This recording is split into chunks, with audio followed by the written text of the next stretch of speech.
Online पर electronics products की best deal ढूंढ रहे हो तो उल्हासनगर शिवाजी चौक पर मिलेगी सबसे सस्ती डील, सिर्फ महालक्ष्मी सेल्स पर।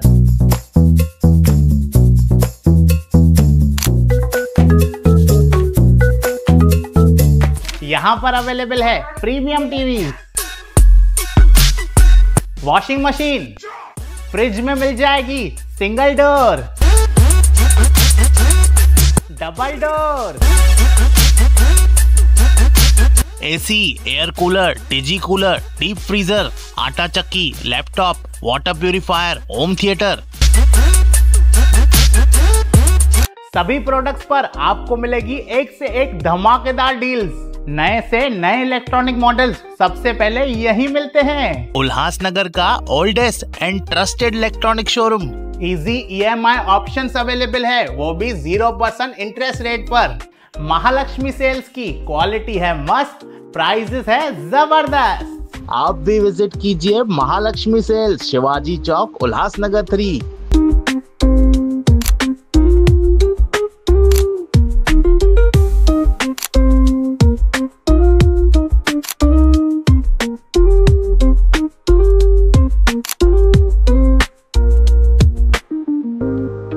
विकास को YouTube पर सब्सक्राइब करें और बेल आइकन को भी दबाएं।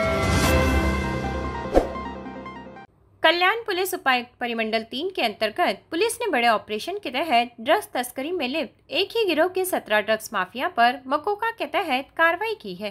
परिमंडल 3 के पुलिस उपायुक्त अतुल झेंडे और सहायक पुलिस आयुक्त कल्याण जी घेटे के मार्गदर्शन में कल्याण पुलिस ने इस बड़ी कार्रवाई को अंजाम दिया है। ज्ञात हो कि अगस्त महीने में कल्याण DCP स्क्वाड को बड़ी कामयाबी मिली जब पुलिस ने आंध्र प्रदेश के विशाखापट्टनम के जंगलों में छापा मारकर ड्रग्स स्मगलिंग रैकेट का पर्दाफाश किया था। इस कार्रवाई में पुलिस ने 62 किलो गांजे के साथ 13 आरोपियों को गिरफ्तार किया था। 2 महीने से पुलिस की टीम इस मामले की जांच के दौरान इस गैंग के सरगना को पकड़ने में कल्याण पुलिस सफल हुई है। ड्रग्स तस्करी में शामिल गिरोह के मुख्य सरगना गुफरान शेख, जो बनेली गांव टीटवाला का रहने वाला बताया जा रहा है। गुफरान सहित इस गिरोह के 13 लोगों की गिरफ्तारी की गई है और उनका पिछला रिकॉर्ड देखते हुए कल्याण पुलिस ने उन पर मकोका एक्ट के तहत कार्रवाई की है। गुफरान के साथ बाबर शेख, सुनील राठौड़, आजाद शेख, रेशमा शेख, शुभम उर्फ सोनिया भंडारी, आसिफ शेख, सोनू सैयद, प्रथमेश नलवड़े, रितेश गायकवाड़, अंबादास खामकर, आकाश भिताड़े, योगेश जोत को पुलिस ने गिरफ्तार किया है। ये सभी महाराष्ट्र के अलग अलग शहर के रहने वाले बताए गए हैं। पुलिस के अनुसार इस गैंग के 4 अन्य सदस्य फरार हैं, जिन्हें पुलिस ढूंढ रही है। ऑगस्ट महिन्यामध्ये खडकपाडा पोलीस स्टेशन या ठिकाणी आपण NDPS अंतर्गत गांजाचा गुन्हा दाखल केला होता। त्याच्यामध्ये आपण सुरुवातीला एक ड्रग पेडलर जो गांजा सेवन करण्यास ताब्यात घेण्यात आलं होतं। त्याचा पुढील तपास करत असताना आपल्या टीमला म्हणजे आपली स्पेशल स्क्वॉड जे नेमलेला आहे अंमली पदार्थ विरोधी कारवाई करण्याकरता आणि गायकवाडांच्या पूर्ण टीमला हे पूर्णपणे सिंडिकेट काम करत असल्याबाबतचे त्यामध्ये तपासात निष्पन्न झालं। त्या अनुषंगाने आपण ऑगस्ट महिन्यामध्ये विशाखापट्टणम ओडिशा या ठिकाणी जाऊन एक मोठं कॉम्बिंग ऑपरेशन त्या ठिकाणी राबवलं गेलं होतं लोकल पोलिसांच्या मदतीने आणि त्यामध्ये आपण इतरही त्यांचे जे डीलर्स आहेत जे विविध शहरांमध्ये काम करतात त्यामध्ये विशाखापट्टणम असेल, सोलापूर असेल, पुणे असेल, बदलापूर असेल, मुंब्रा असेल या ठिकाणी लोकांना ताब्यात घेतलं गेलं होतं। असे एकूण 13 आरोपी आपण त्याच्यामध्ये आतापर्यंत अटक केलेले आहेत आणि हे सर्व नेटवर्क जे आहे विविध शहरांमध्ये चालत होतं। एकमेकांच्या हे मागच्या 2 ते 3 वर्षापासून एकमेकांच्या संपर्कात होते आणि त्यांचं एकमेकांशी आर्थिक सुद्धा देवाणघेवाण झालेली आहे असं तपासात निष्पन्न आलं। हा तपास निष्पन्न झाला असताना त्या अंतर्गत महाराष्ट्र शासनाने जुलै 2025 मध्येच अंमली पदार्थ विरोधी जे कायदा आहे त्याचे गुन्हे दाखल होता त्याच्यामध्ये मोक्का सेक्शन अंतर्भूत करावा याबाबत नोटिफिकेशन पण जारी केलं गेलं होतं। त्या अनुषंगाने आम्ही पूर्णपणे प्रस्ताव तयार केला गेला आणि हा पूर्ण प्रस्ताव माननीय additional CP sir Sanjay Jadhav सरांकडे आपण पाठवण्यात आलेला होता आणि त्या ह्याच्यामधून ती परवानगी मिळाल्यानंतर आता आपण ह्या जो गुन्हा दाखल केलेला आहे खडकपाडा पोलीस स्टेशनला त्याच्यामध्ये MCOC त्यामध्ये अप्लाय केलेला आहे आणि आपल्याकडे ठाणे आयुक्तालयामध्ये पहिल्याच अशी केस झालेली आहे की त्यामध्ये आपण अंमली पदार्थ नार्कोटिक्सच्या गुन्ह्यामध्ये मोक्का अंतर्गत कारवाई केलेली आहे। त्याच्यामध्ये आता आपण 13 लोकांना अटक केलेली आहे।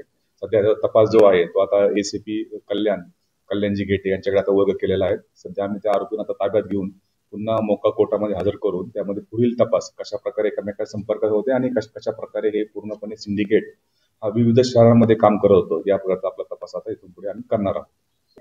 याच्यामध्ये आतापर्यंत आपण पाहत असाल की टोटल 13 आरोपी आहेत आणि पूर्ण सिंडिकेट वरती 20 पेक्षाही जास्त गुन्हे विविध ठिकाणी, मी तेलंगणा असेल, पुणे असेल, सोलापूर असेल, पुणे त्यानंतर विविध बदलापूर असेल, याच्या ठिकाणी दाखल झालेला आहे. आणि याचा जो मेन जो आहे तो गुफरान शेख म्हणून जो आहे तो बदलापूर टिटवाळा या ठिकाणी राहतो आणि तो सगळं सिंडिकेट हा हँडल करत असल्याबाबतचा आपल्याला तपासात निष्पन्न झालेला आहे.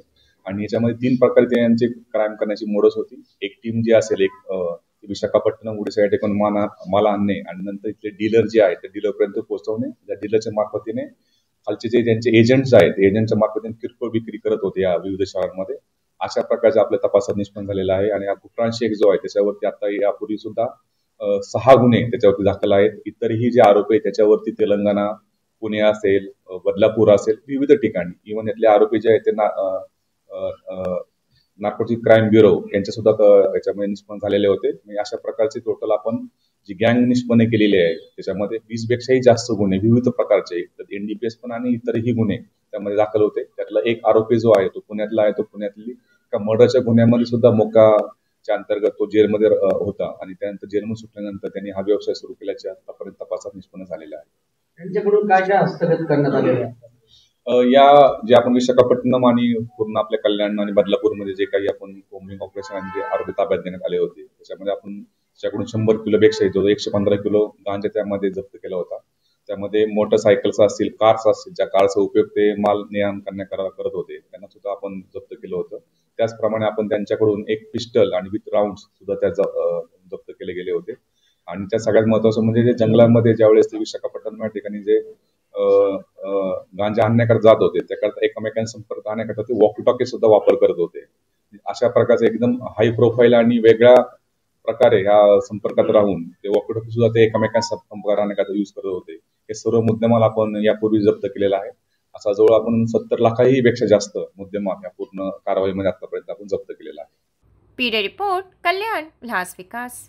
उल्लास विकास को YouTube पर सब्सक्राइब करें और बेल आइकन को भी दबाएं।